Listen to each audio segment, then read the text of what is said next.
Turkey escalating its strikes in northern Syria, now sending in ground troops. Today, President Trump called the operation a bad idea, never mentioning one thing: the Kurds, Turkey's intended targets, and U.S. allies who helped America fight ISIS. Now, just as critics of the decision to pull U.S. troops out of the way feared, Turkish forces have crossed into the border into northern Syria, launching airstrikes. Civilians left running for cover as fighter planes and plumes of smoke filled the sky above.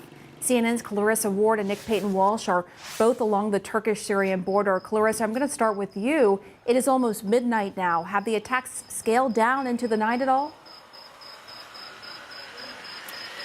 Well, no, essentially, Pam. We're just learning from the so-called Syrian Democratic Forces, largely made up of Kurdish fighters, that in fact it appears Turkish ground troops have been making a push into Syria. We are here in northern Syria, and I can tell you, Pam, it has been quite a day here, a steady stream of artillery and strikes, really starting in the late afternoon and pretty much continuing, not just in the town of Ras Al Ain that we visited earlier, where we could see the aftermath of strikes, thick plumes of black smoke, hundreds and hundreds and hundreds of civilians fleeing, the roads choked with traffic and smoke, people trying to get to safety but simply having no idea of where to go to be safe. And now, of course, the fear is that this is turning into a full-blown ground invasion.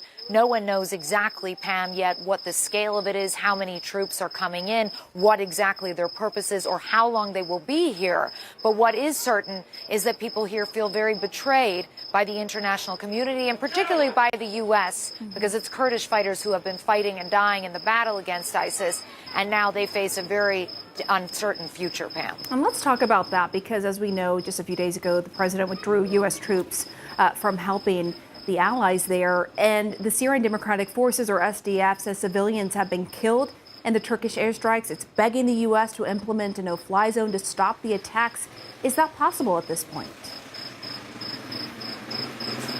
It doesn't appear to be. We've heard of Turkish airstrikes already today, Turkish artillery, and now we're hearing from a senior Turkish official who spoke to CNN's Christian Amanpour saying that President Trump knew exactly what was going to happen here, that President Erdogan of Turkey had been very transparent with him about what it was exactly that the Turkish military had in store. And people here are just sort of reeling, essentially, Pam, because believe it or not, they did actually have a moment where they believed, or at least hoped, that the U.S. might change its tune, might do an about-face, and might step in to sort of give the Kurds a stay of execution, if you will. Now that it's abundantly clear that that is not going to happen, they are, of course, looking to their other options, looking to the regime of Bashar al-Assad, looking to their backers in the form of Russia and Iran. But they don't have a lot of good options right now, and given how long they have been fighting and how many thousands of souls have been sacrificed in that fight against ISIS,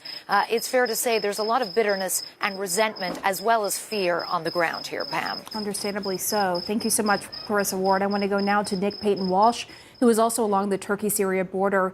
A senior U.S. defense official just told CNN Turkey's attacks are already hurting the U.S. counter-ISIS operations, effectively bringing it to a halt. Nick, what are you hearing there on the ground about what the attacks mean for the resurgence of ISIS?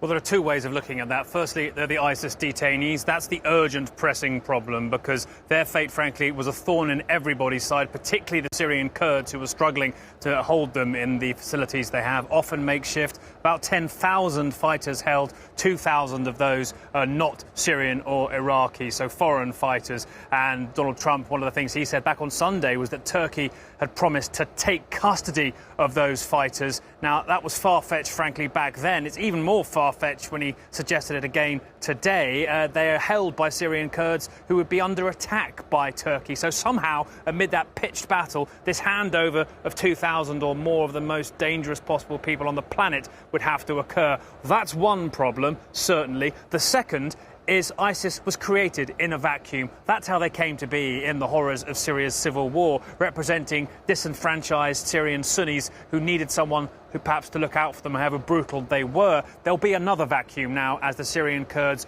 rush north to try and stop Turkish military forces coming in, as there's general chaos and possibly in the south those same Syrian Kurds see Russian or Syrian regime forces move into areas there. We've already seen the occasional attack inside Raqqa, the former de facto capital of what ISIS used to call their caliphate. Just a few nights ago, it seems like one man attacked a security headquarters there. We'll hear more disinformation possibly about ISIS's re-emergence. Nobody really knows how strong they still are, but there have been periodic attacks out here in the desert, certainly over a period of time, and I'm sure you can bet that Abu Bakr al-Baghdadi, their leader, is waiting for a moment of chaos like this.